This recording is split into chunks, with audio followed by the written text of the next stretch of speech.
This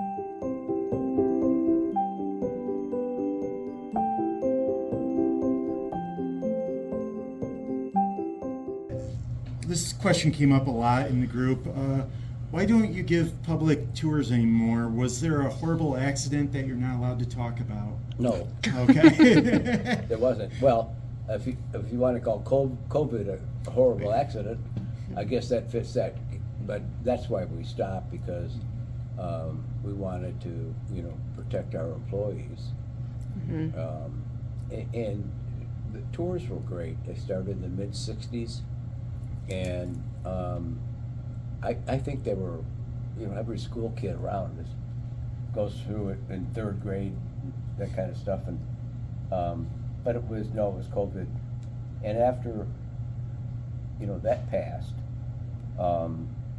we had 5 people in the tour department.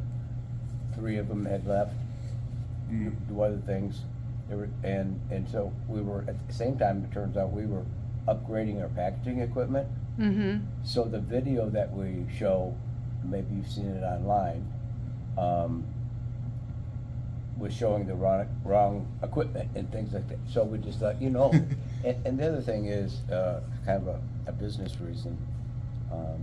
The insurance company was never really highly delighted. True. That we have, people through an operating facility. Yeah, that's a lot. So we bit the bullet, then can't do it anymore.